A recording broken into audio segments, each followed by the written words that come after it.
about the internet of value at Ripple, we're thinking much bigger than just cross-border payments. It's kind of like Amazon with rare books in the early days, just this market happens to be a $10 trillion market. We are at a historic turning point.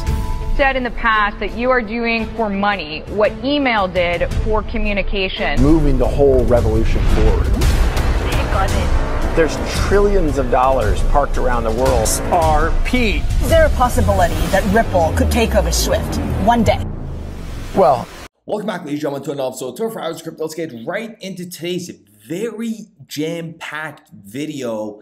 And this one, ladies and gentlemen, is absolutely insane. We're going to get into Ripple's secret meeting in Europe, which we have hardcore evidence because a couple months later they came out and they applied to something. We're going to get into that. The World Bank, Christine Lagarde, working with Ripple indirectly. It's absolutely, well, directly and indirectly. And we got the Federal Reserve potential date for when they're going to use XRP, March 10th, 2025. You're probably wondering that is complete BS, but folks, this is crazy, which we're going to get into. The Federal Reserve Bank will adopt ISO 20022 message format for its FedWire fund service on March 10th, 2025. And they went on to say it's going to be a single day implementation on March 10th, 2025. Some crazy information we're going to go over today. This is absolutely one of the best movies that I've witnessed in real life that's been going on in the past years in this crypto sector. We got Forbes coming out with this article. There are gaps in the US real-time payment system. Who will fill them? Well, folks, Ripple is going to be the last one laughing, and XRP holders are going to be rewarded very, very handsomely. EU Parliament approves crypto licensing funds transfer rules. The vote clears the way for landmark MiCA regulation to take effect in 2024. This is some very bullish information. You know why? If you guys look at this meeting schedule over here, we have August 2nd, 2022. Ripple is the institution that was met by the ESMA, and their topic was markets in crypto assets, which is MiCA. And if you guys remember, a couple months after this meeting, we had this come out. Crypto startup Ripple is seeking a license in Ireland to drive EU expansion. November 18th, 2022. So just a couple months later. This is August 2nd. And this is what Alterity said. I think MiCA is a very good start. The UK is also a priority. Ripple on Monday released a set of guidelines outlining how it thinks Britain should regulate crypto. Folks, let me tell you one thing. Behind those closed doors, you have Ripple and some big players creating guidelines. I'm telling you, folks, Ripple has a big role in this. Look at all the Federal Reserve individuals that we have. I'm not going to get in depth. You guys already know, right? It is absolute. The roster is jam-packed. And then just today, Ripple execs praise EU's move to approve MiCA legislation. America is falling behind. And now the SEC is under fire at a very, very crucial stage. Coinbase on April 19th got their Bermuda license, and they plan to launch an offshore exchange in the coming weeks because of all the uncertainty in the United States. Guess what? 2 days later, I guess they got a call from the SEC. Brian Armstrong met with the SEC today. Will continue pushing for a clear rulebook in the US for crypto regs. The US can't afford to fall behind on this important technology to update the financial system. Also important for regulators to set policy and then enforce it, not start with enforcement. That's why they're going after Ripple. It is Bitcoin 2.0 on steroids. And we have the World Bank here, blockchain interoperability. Interledger is an open protocol, originally inspired by the Internet Protocol for sending payments across various blockchain networks. But having the combination of ILP with XRP, we think that's kind of the killer formula. Using Interledger, the XRP can be sent to someone who wants to receive ETH, or USD can be sent to someone who wants to receive Euro, just like what Naveen Gupta says here. And the biggest cost is liquidity cost. In the case of using ODL, on-demand liquidity, the solution that's started by Ripple, there is zero Nostro account balances that are required. So exactly what is going to happen is GBP in real time will get converted to XRP.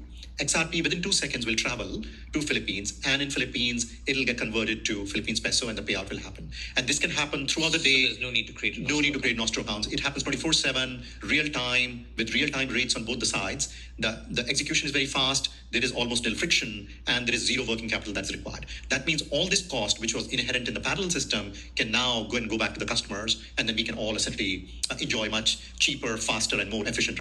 And then we have the interledger node examples over here. Example 2, we have XRP. And to top it off, we have the XRP ledger for settlement engine. And then we have the interledger protocol, which is connected to. And going on to the Federal Reserve and them using XRP.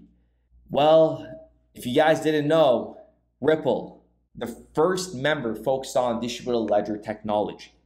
Back in 2020, ISO 20022, shaping the future of cross-border payments. To ensure this shift delivers its full potential, the payment industry must work to continue to drive ISO 20022 adoption. Ripple is in a unique position to help its customers take full advantage of ISO 20022 standards, advising on topics related to messaging and integration, so that customers can simplify the development and further reduce operational overhead on RippleNet. And this is on the ISO 20022 website, payments, seg member list. If we just scroll down, we have Ripple, the only crypto company here, okay, that's listed. Standards evolution groups, seg, have been created to support the ISO 20022 registration process, which would be Ripple. And then under registration management group, folks, look at this. We have RippleNet Modular Foundation, which uses XRP since inception. Bank of England, which we already covered.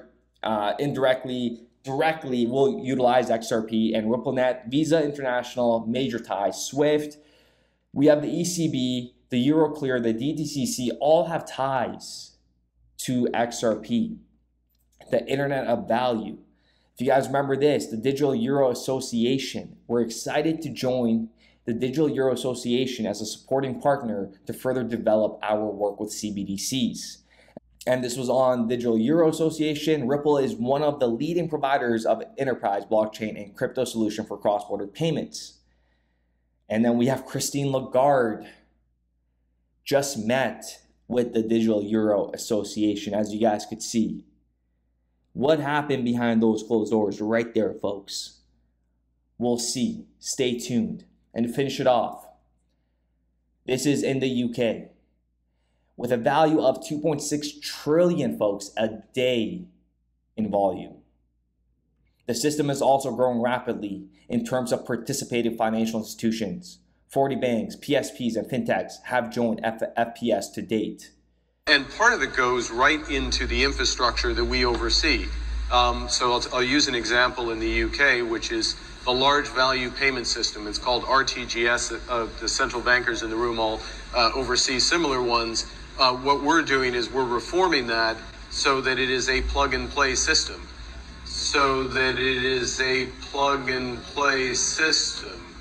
That the innovators that the president spoke of, they can figure out different ways to plug into that system,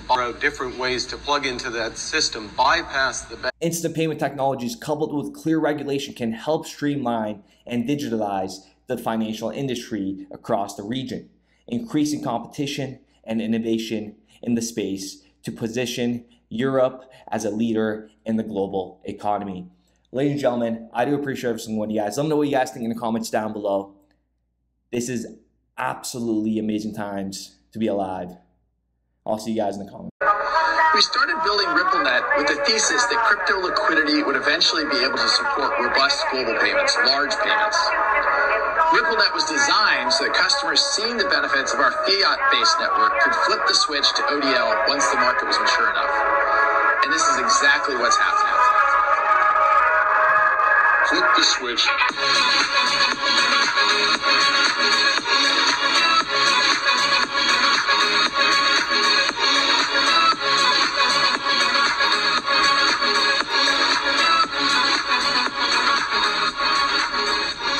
I think what we're building has, it's solving a real problem, And I think all of the tokens, my advice to anybody would be, understand the utility. If there's real utility and there's real value being delivered to a real customer, there will be value in the token.